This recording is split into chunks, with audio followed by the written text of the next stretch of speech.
네, 오늘 아침에는 이 부활의 자녀라고 하는 그런 내용을 가지고 말씀을 증거할 텐데요. 아주 매우 우리 실생활에 유익한 그 말씀이 되겠습니다. 자, 사두개인들은 어떤 사람들이고 하면은 여러분 옛날에 제사장 중에 사독이라고 하는 이 제사장이 있었습니다. 이 사두개인들은 이 사독이라고 하는 제사장의 후손들입니다. 이 사람들은 그래서 당시에는 제사장의 후손들을 그러면 사회 지도층 인사에 있었고 기득권이 있었고 비교적 부유하게 살았던 사람이라고 보겠습니다. 그러다 보니까 이 사독의 후손인 사두개인들은 사실 자기들은 이 땅이 너무 좋은 거예요. 이렇게 사는 게. 그래서 혹시 부활하면 어떡하나 이런 불안감이 있었던 사람들이 사두개인들입니다. 그래서 이 사람들은 부활을 부인합니다. 부활을 믿지 않습니다. 이 사두개인들은 오로지 믿는 게 창세기, 출애굽기, 레위기, 민수기, 신명기, 바로 모세 오경, 이것만 오로지 믿는 사람들이 사두개인들입니다. 이 사람들이 이제 이런 질문을 하는 겁니다. 어떤 사두개인들 중에서 부활이 없다고 주장하는 사두개인들 중에서 어떤 사람이 이제 주님께 와서 묻는 거예요. 자, 선생님, 모세의 율법에 의하면, 바로 모세의 가르침에 의하면 모세가 우리에게 써주기를 어떤 사람의 형이 아내를 두고 자식 없이 죽게 되면 그 동생이 아내를 취하여 형을 위하여 상속자를 세우라고 그랬습니다. 여러분, 그게 이제 모세의 율법에 나와 있죠. 이것을 뭐라고 그러죠? 우리가 계대 혼인 제도라고 합니다. 그런데 모두 7형제가 있었습니다. 근데 마지 아내를 취했는데 자식이 없이 죽었습니다. 그래서 계대 혼인 제도에 따라서 둘째와 셋째가 그를 취하고 7이 다 그와 같이 살았는데 자식이 없이 죽었습니다. 그리고 그 후에 이 여인도 세상을 떠났습니다. 7이 다 그 사람을 아내로 취했는데 부활 때는 이 여자가 누구의 아내가 됩니까? 이런 질문을 한 거예요. 여러분 어떻게 생각하세요? 여러분은 궁금하지 않으세요? 야, 그럼 정말 내가 이 부활하게 되면 지금 내가 사는 사람하고 관계가 어떻게 되는 거지? 복잡해지는 거 아니에요? 여러분 그런 생각이 안 드세요? 저도 여러분 설교할 적에, 장례식 때가 설교할 적에 이제 이곳에서 헤어지지만 나중에 천국에서 만난다고 하는 이런 여러분 제가 설교를 한단 말이에요. 여러분 이게 사실 매우 현실적인 질문이거든요. 근데 예수님께서 이런 질문에 대해서 이렇게 말씀하시는 거예요. 야야야, 이 세상에서는 장가도 가고 또 시집도 가고 이 세상에서는 그렇게 하는 거야. 그런데 저 세상, 또 죽은 이후의 세상은, 또 그리고 이 죽은 자가 부활한다는 사실을 믿는 사람들은, 부활의 자녀가 되는 사람들은 저 세상을 천국이라고 말하는 거죠. 거기는 바로 장가가고 시집가는 일이 없어.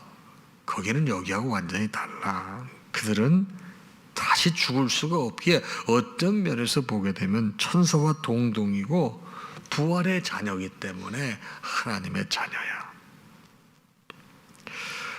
이렇게 얘기를 해도 여러분이 이 바리새인들이 눈을 껌뻑껌뻑 하는 거예요.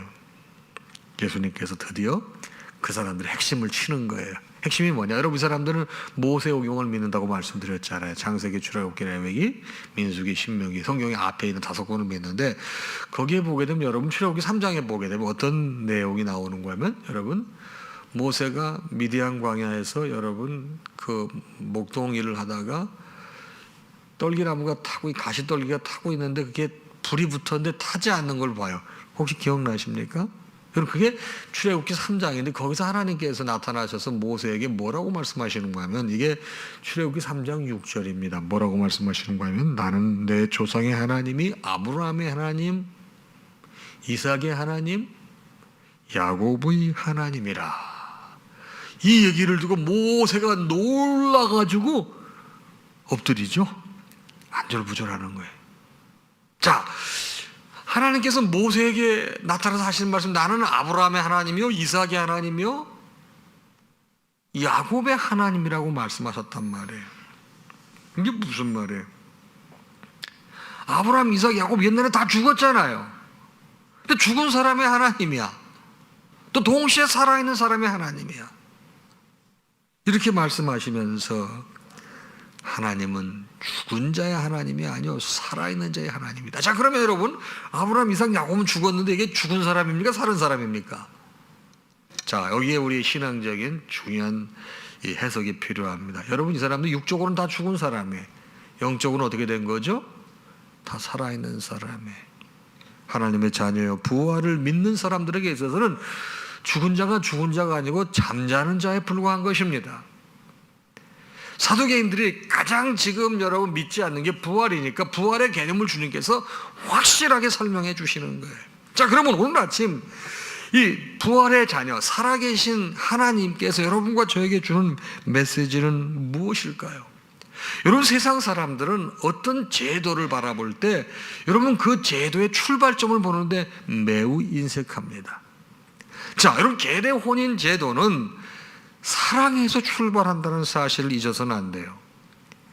여러분, 어느 남자와 결혼을 했는데 그 사람이 남편을 잃었습니다. 여러분, 그럴 때는 남편을 잃은 사람이 당시에는 결혼을 할 수 없는 그런 율법이 있었단 말이에요. 남자는 다시 결혼할 수 있는, 여자는 할 수가 없어요.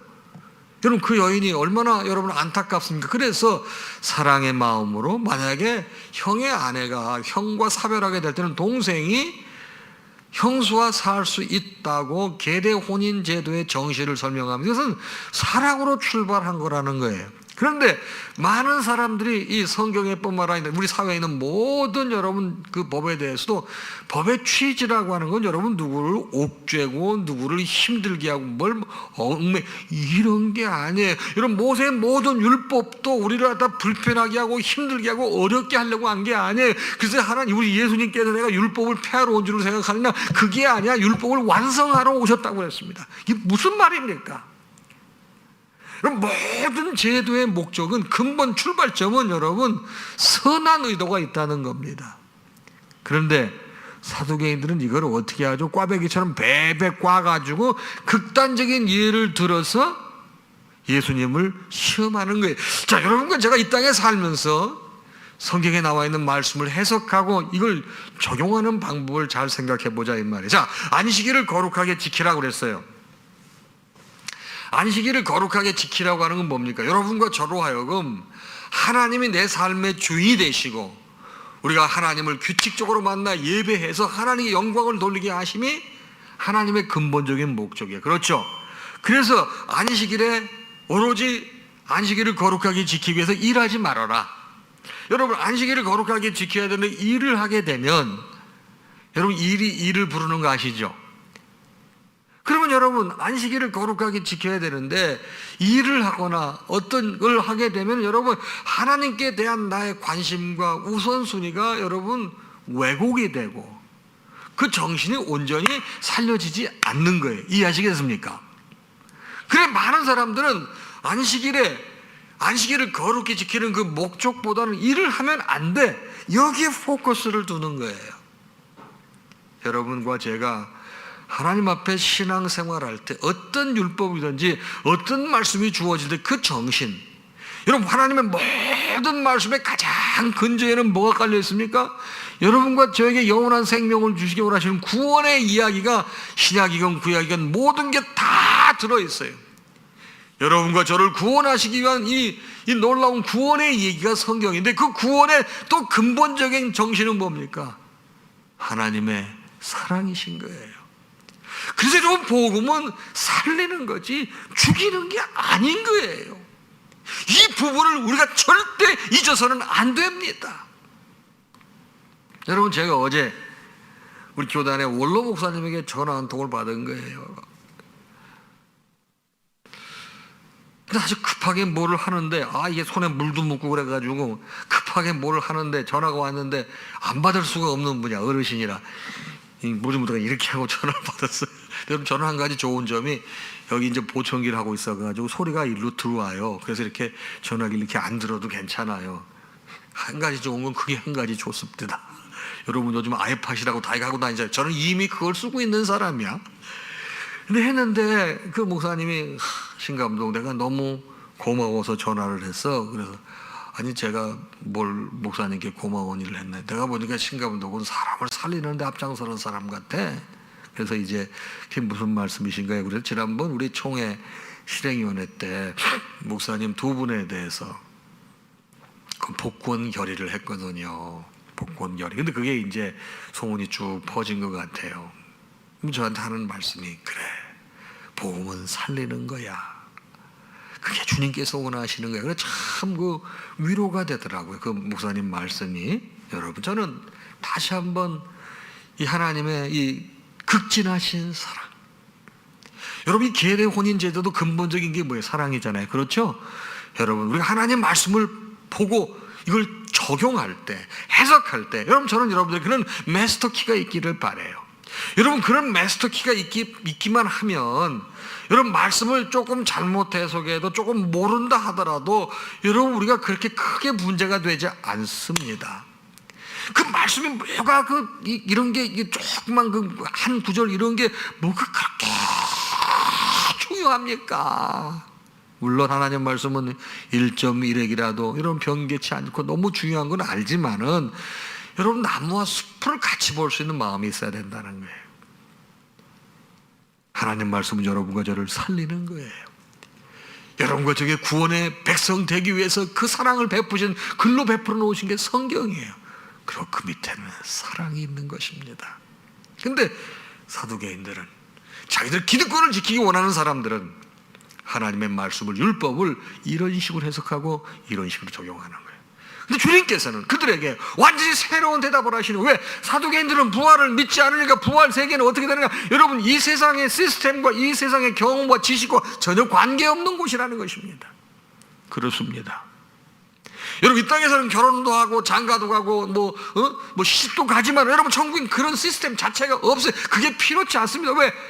여러분, 사람이 죽으니까, 외로우니까, 종족을 번식하기 위해서 여러분 이 결혼도 하고 그러는 것이지, 여러분 천국에 가면 죽지도 않고 외롭지도 않고 눈물도 없고 슬픔도 없고 고통도 없고 어둠도 없고 다 그런다고 그랬는데 이게 무슨 의미가 있냐 이 말이에요. 천국에는 완전히 새로운 시스템, 우리가 상상할 수 없는 새로운 시스템으로 된다고 주님께서는 말씀하시는 거예요. 35절에 저 세상과 및 죽은 자 가운데서 부활을 얻기에 합당히 여김을 받은 자들은 장가가고 시집가는 일이 없으며 그들은 다시 죽을 수도 없나니, 죽고 싶어도 못 죽어. 이는 천사와 동등이요 부활의 자녀로서 하나님의 자녀임이라. 여러분, 부활을 믿는 사람에게는 죽은 자도 살아있는 자요, 살아있는 자도 살아있는 것입니다. 그렇기 때문에 주님께서는 모세오경에 이 주님께서 모세를 찾는 과정을 설명하시면서 이거를 예로 드는 거예요. 부활을 믿는 자는 죽은 자나 살아있는 자는 다 영생을 얻었기에 우리 주님의 시각에서 바라보실 땐 다 살아있는 자가 되는 것입니다. 36절을 쉬운 성경은 이렇게 표현합니다. 죽음도 마찬가지이다.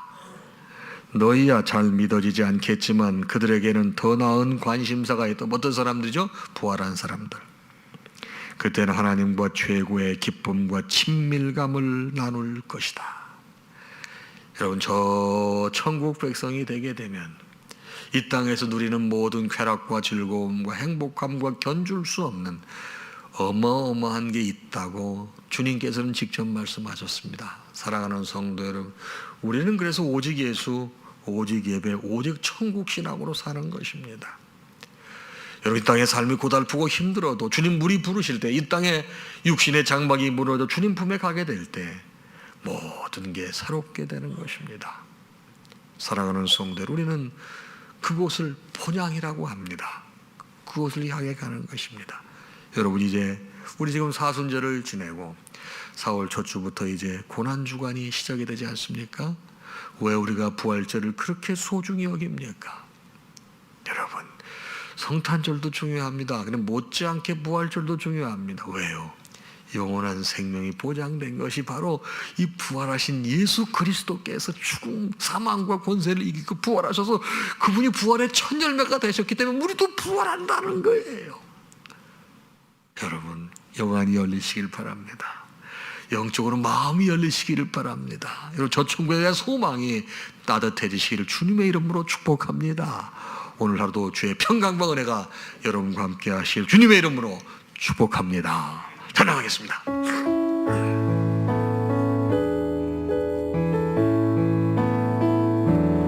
모든 영광 하나님께, 모든 영광 하나님께, 모든 영광 하나님께. 나는 자유해.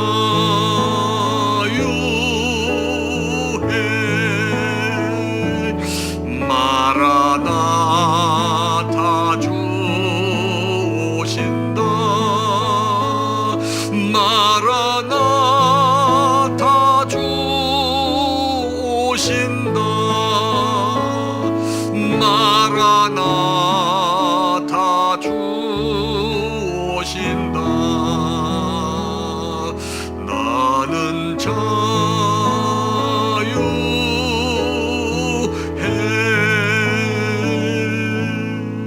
우리 주님 예수 그리스도의 크신 은혜와 하나님 아버지의 무한하신 사랑하심과 성령님의 감동, 감화, 교통, 역사, 충만하심이 오늘 주신 말씀을 받고 세상을 향해 나아가는 사랑하는 당신의 모든 자녀와 그 가정 위에 이제로부터 영원토록 함께 있을지어다.